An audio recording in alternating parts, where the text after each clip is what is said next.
যে পলিটিক্সটা আমরা বলছিলাম যে ওই 6 শিডিউল ত্রিপুরাতে আপনি বলছিলেন যে সিপিএম প্রথম দিকে চাইতো না, হ্যাঁ, সিপিএম তো প্রথম দিকে তো প্রচন্ড বাধা দিয়েছিল, পরে দিয়ে তারা মানছে আবার। এবং বাধা দিয়ে এই অটোনমাস ডিস্ট্রিক্ট কাউন্সিলের যে দাবিটা, সেই দাবিটাকে ডাইভার্ট করার জন্য তারা 5th and 7th শিডিউলের আন্ডারে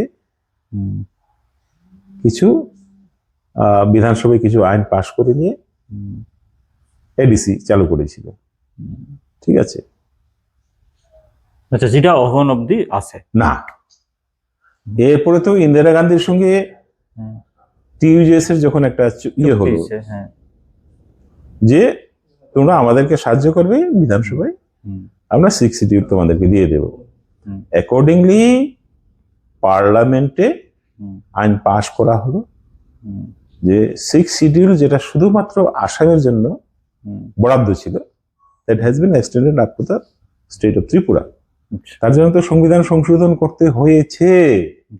এটা মূল কাজটা টিইউজেএস করছিল, মানে বেসিক্যালি টিইউজেএস এর কাছে তো এমপি নেই, এমপি তো আছে কংগ্রেসের হাতে, সিপিএম আর কংগ্রেস, সিপিএম এর হাতে। কিন্তু সিপিএম তো টিটিএডিসি হওয়ারই বিপক্ষে ছিল। তাদের সবচেয়ে বড় ভয় ছিল যে 6 শিডিউলের আন্ডারে এডিসি যদি হয়ে যায়, সমস্ত আদিবাসী সম্প্রদায়ের লোক সবাই টিইউজেএস এর পক্ষে চলে যাবে এবং আমরা আদিবাসী জনগণের কাছে আমরা অপাংক্তেয় হয়ে যাব। সেই ভয়টা ওদের ছিল। তড়িঘড়ি তারা পজিশন পাল্টাইছে, তড়িঘড়ি করে তারা 5th শিডিউল আর 7th শিডিউলের আন্ডারে আইন পাশ করে, কারণ তারা রাজ্য সরকারে তারা ছিল, রাজ্য সরকারে ছিল, তো তারা তাড়াতাড়ি এডিসি চালু করে দিল। আর এডিসি চালু করে বললো হ্যাঁ আমরা এডিসি আমরাই চালু করে দিয়েছি, 6 শিডিউল আর লাগবে না। আচ্ছা, আমি যদি আদিবাসী পলিটিক্স যদি আমি দেখি, যদি আপনাদের শিল্পী মানুষ, আমি কিন্তু পলিটিক্সের কথাই বেশি আলোচনা করছি, একটু ইন্টারেস্টিং সাবজেক্টের জন্য। আমি যদি রাজতন্ত্রের পর দিয়ে যখন গণতন্ত্রে প্রবেশ করলো, মানে আমাদের সংসদীয় গণতন্ত্র বা আমাদের বিধানসভা, যে বামেদের পাশাপাশি আপনার টিইউজেএস আলাদা একটা শক্তি হিসেবে উঠে হয়েছে, যেটা 78-এর যে ইলেকশন টিইউজেএস পাইছে 4টা আসন, সম্ভবত 4টা আসন। তখন তো এটা প্রভাব বোঝা গেছে, কিন্তু তার আগে তো একটা ফিল্ড ছিল তাদেরকে তৈরি করা।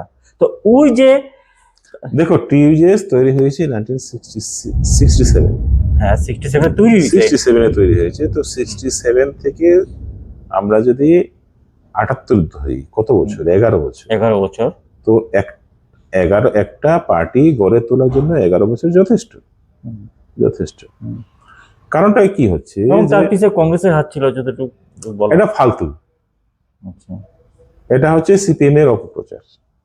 77 সালের ডিসেম্বর মাসে ত্রিপুরার বিধানসভা নির্বাচন, সেই নির্বাচনে ত্রিপুরার বিধানসভায় 7টা বিধানসভা, 7 আসন, অসাধারণ সাফল্য।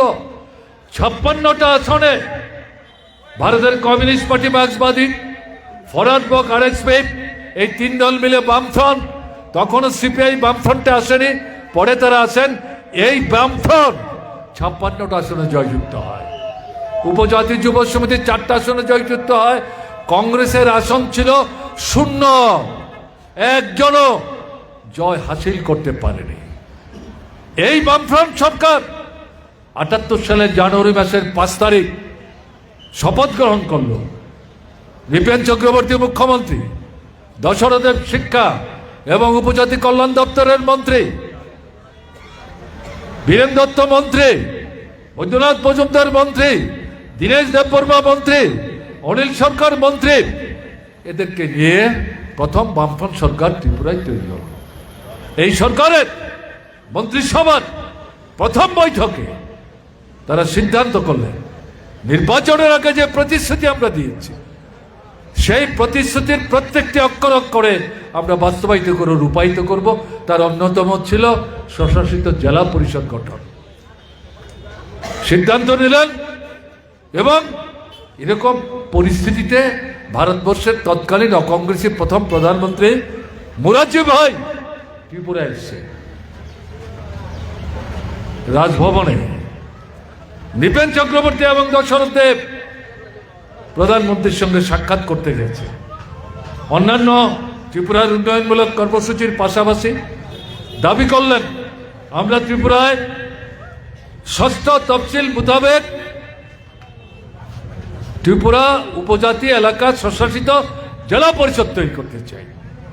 কিন্তু এই ষষ্ঠ তফসিলের মধ্যে আসাম এবং কয়েকটা রাজ্যের নাম আছে, আমাদের ত্রিপুরার নাম নাই। কাজে সংবিধান সংশোধন করে ত্রিপুরার নাম অন্তর্ভুক্ত করতে হবে। মোরারজি ভাই হাত জোর করে নিবেন চক্রবর্তী দশরথ দেবকে বললেন আমি সংবিধানের গায়ে স্পর্শ করব না। আপনারা জানেন এই নিয়ে ইন্দিরা গান্ধীর সঙ্গে আমার লড়াই, তার জন্য আমাকে জেলে ঢুকিয়েছে, আমি জেল খেটেছি, আপনারাই আমাকে বের হয়ে আসতে সাহায্য করেছেন, আপনারাই আমাকে প্রধানমন্ত্রী করেছেন। এই সংবিধানের মধ্যে থেকে যদি জেলা পরিষদ করতে পারেন করুন, আমি সব দিক থেকে সাহায্য করব, কিন্তু সংশোধন করা যাবে না। এই পরিস্থিতিতে বামফ্রন্ট নেতৃত্ব বুঝতে পারলেন যে ষষ্ঠ তফসিলে এই মুহূর্তে করা যাবে না, সপ্তম তফসিল মোতাবেকই জেলা পরিষদ করতে হবে। সেই জেলা পরিষদ তৈরি করার জন্য আইন তৈরি হলো, নির্বাচনের সময় নির্ঘণ্ট এ নিয়ে ভাবনা চিন্তা শুরু হলো, সরকারের দিক থেকে প্রশাসনিক উদ্যোগ নিতে আরম্ভ করলেন। এরকম সময়ে সেই উপজাতি যুব সমিতি তৈদুতের সম্মেলন ডাকলেন। সেই সম্মেলনে বিভু দেবী তিনি মহারানী কিরিট বিক্রম কৃষকের স্ত্রী, দ্বিতীয় স্ত্রী, তাকে অন্যতম অতিথি, বিশেষ করে প্রধান অতিথি হিসেবে সেখানে নিয়ে যান। সেই তৈদুত সম্মেলনে তিনি উস্কানিমূলক বক্তব্য রাখলেন। আমি জম্মুদ্বীপের রানী, কোথাকার কোন জম্মুদ্বীপ, তার কি করে রানী, তিনি কোত্থেকে হলেন আমরা জানি না, আজও জানি না, তিনিও ব্যাখ্যা করে বলেন না। সেই যুব সমিতির সম্মেলনে তিনি সেখানে বললেন আমাদের এই ত্রিপুরা এটা অনুপজাতিরা দখল করে নিচ্ছে, ট্রাইবেলরা সংখ্যালঘু হয়ে যাচ্ছে, এখান থেকে আমাদের উদ্ধার পেতে হবে। কাজেই যারা বাইরে থেকে এসে ত্রিপুরা দখল করে নিচ্ছে তারা কি করে ত্রিপুরায় থাকবে। উস্কানিমূলক বক্তব্য। টিএনভি তৈরি হলো, হাতের আঙ্গুল কাটলেন, রক্ত দিয়ে কপালে টিপ দিলেন এবং তারা বাংলাদেশে গেলেন। কি শপথ, কি স্লোগান? সেই শপথ স্লোগান হলো বামফ্রন্ট সরকারকে ক্ষমতা থেকে না হটানো পর্যন্ত আমরা অস্ত্র ছাড়ব না। এর পাশাপাশি উপজাতি যুব সমিতি 7 দিনের জন্য লাগাতার গ্রাম ত্রিপুরায় তারা বন্ধের ডাক দিলেন। নৃপেন চক্রবর্তী তাদের নেতৃত্বকে ডাকলেন, এটা আপনারা কি করছেন? আপনারা জানেন আমরা জেলা পরিষদ নির্বাচনের প্রস্তুতি নিচ্ছি, আপনারা তো জেলা পরিষদের বিরোধিতা সরাসরি করছেন না, বিকৃত বক্তব্য রেখেছেন, কিন্তু তারপরেও জেলা পরিষদের বিরোধিতা আপনারা করছেন না। এই জায়গায় আপনারা যে এই বন ডাকলেন গ্রামে, জেলা পরিষদের নির্বাচন তো গ্রামেই হবে, শহরে না। তাহলে এই 7 দিনের বন্ধ কোথায় কে অঘটন ঘটবে, তাতে করে কি করে আমরা নির্বাচন করব? কোনো মতেই তারা কথা শুনতে রাজি হলেন না।